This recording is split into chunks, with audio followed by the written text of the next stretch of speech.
Hello everyone, welcome back to another episode of Tales from Your Server. In today's episode, kids say the darndest things. Guys, I've had it, I can't do it anymore. New restaurant opened a year ago has major problems.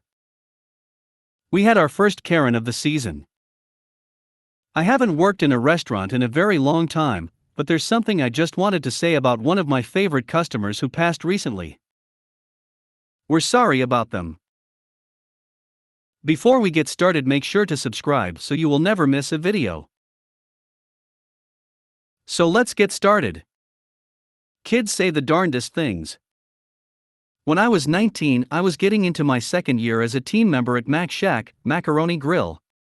I had made it to serving at that point and was definitely still super anxious about taking tables in general. A man and his young son, maybe 6 or 7 years old, came in around mid-afternoon, presumably right after school let out for the lil lad, and enjoyed a nice and fairly simple meal. Naturally, when I offered them dessert, they were interested and wanted to know what we had, which consisted of items like chocolate cake, the apple crisp, and a pretty standard ice cream sundae for kids, among other things. When I mentioned the sundae, the kid, who had been in his own world coloring on the table, looks up at me and says, "You look like chocolate ice cream." I looked at the kid and tried to hold back my what the entire F face as I moved my attention over to the dad, who was pretty embarrassed by then. He puts his hand on the kid's shoulder and very politely ordered the sundae, which I seemed to resemble at the time, and asked for the bill, of course. I think the kid got 2 bites in, and they were out of there as if a bomb was about to drop. I'm 33 now and I still think about it occasionally. Kids can be a hoot sometimes. Guys, I've had it, I can't do it anymore. New restaurant opened a year ago has major problems.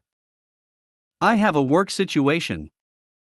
I work in one of the nicest restaurants in town. It's brand new, gigantic, expensive, and higher end. And the management in both the kitchen and the FOH is absolutely destroying it. We keep losing servers. Business has been terrible because the management doesn't care about customer retention. We are too expensive and the kitchen is inconsistent for the prices we charge. We have been getting slower and slower, and holidays are the busiest times for restaurants. I just got my paycheck and it's absolutely nothing for 2 weeks of serving. The owners are these multi-millionaires and they don't care if we starve. They even decided to open on Christmas Day on a month notice.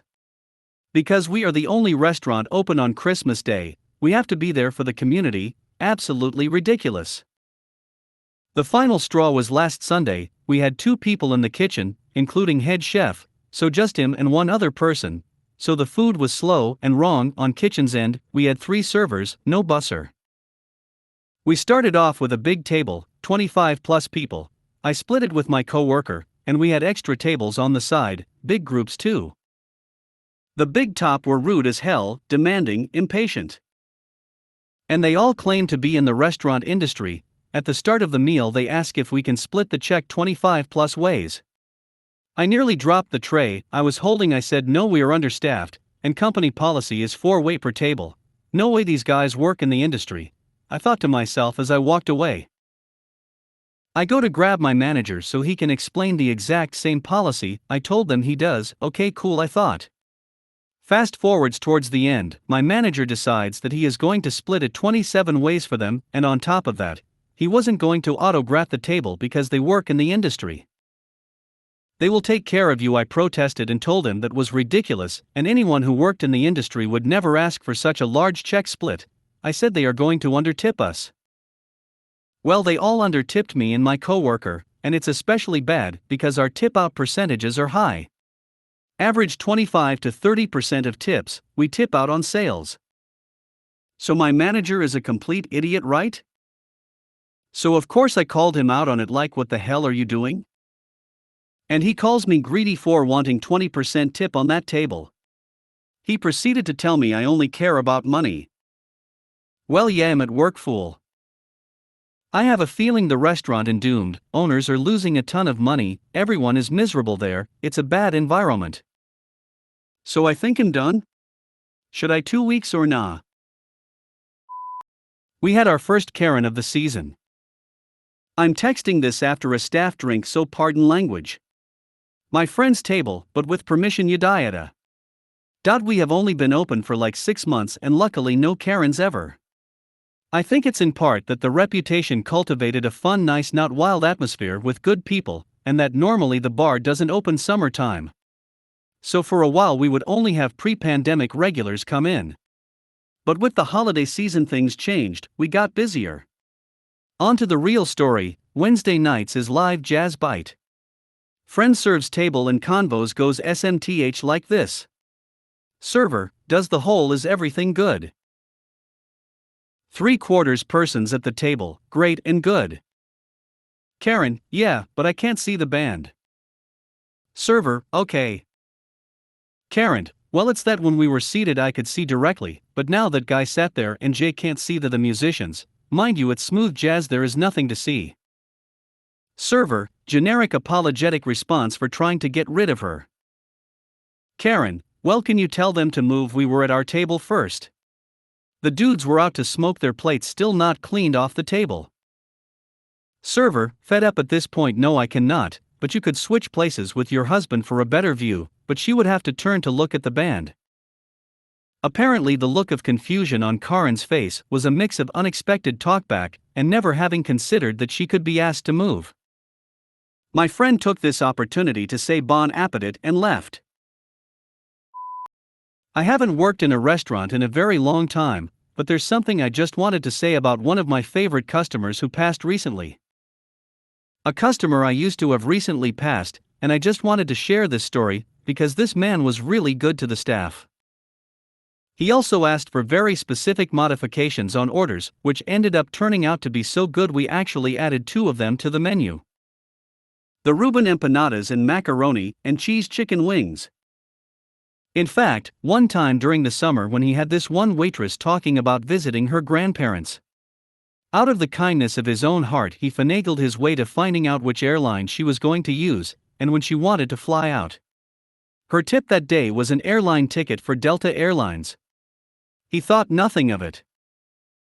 I remember one year when I was still in college, he saw me doing homework on my laptop in a section of the restaurant that we closed off from 5 till close on a Monday and Tuesday. He asked me what I was doing. I said that I had rented a digital book to do homework on because I couldn't afford the actual book. He asked me how I am renting a digital book, and I told him that it's not really a file that I can download. I have to sign in into a website and it grants me access for a certain amount of time. I then told him that if I can't get through the whole book by the time my access is over, I'm just going to take screenshots of the book pages and hopefully that'll get me through. The book was $600, because God forbid college textbooks be reasonably priced. The next day he hands 2 American Express gift cards.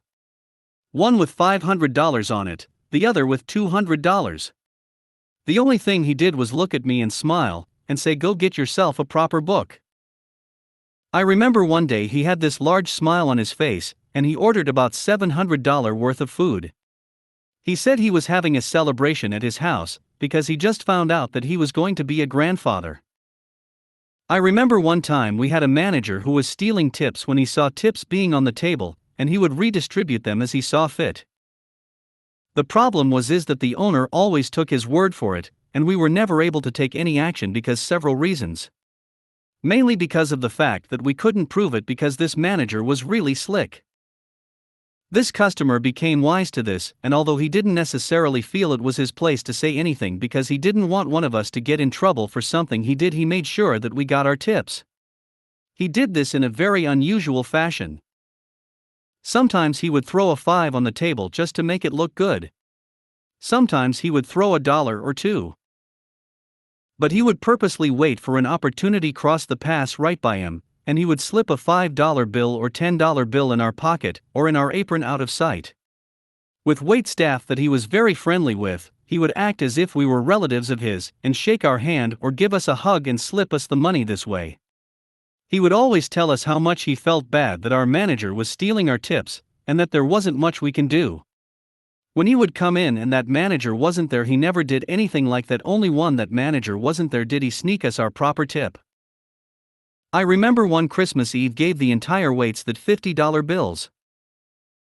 Now, this one particular time, he did this out in the open and handed everyone a $50 tip even if only one waiter served him. The manager saw this and demanded that everyone give in the $50. But that was our little miracle because that particular manager was a creature of habit. And the owner did not have a chance to tell him that he had installed the security camera in the dry storage to make sure nobody got in through that way. At the time our dry storage was being remodeled, so there was a temporary doorway made to be outside for the construction workers. It was in that room that when my coworker told this manager that you would not hand over the $50 bill that he got caught, and he was fired immediately. After that, my favorite customer stopped being sneaky when giving us our tips, because it wasn't necessary anymore. Rest in peace, Joey Gray. You will be missed.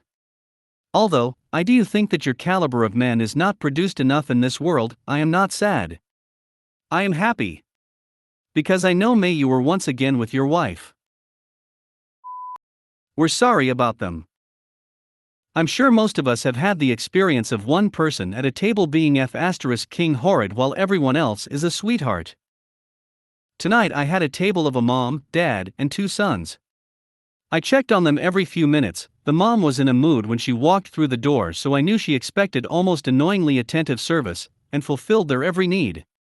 At one point the mom told me she never got her drink, and her son insisted she had, and at that point she actually admitted to trying to get a free drink. She never complained at the table in front of her sons and husband. She left the table to tell my boss, and mother LMAO, how I was a pathetic server, and how all of their food was disgusting despite them eating it all. She actually ripped her completely empty plate out of my hand when I tried to clear it because she wanted to lick the butter off. At one point she left the table again to literally scream at my mom, who after asking "Do you need to raise your voice?" received the answer "You're right, I do." She said she would blow us up on the internet and was quite literally getting in my mom's face extremely aggressively like she wanted to fight.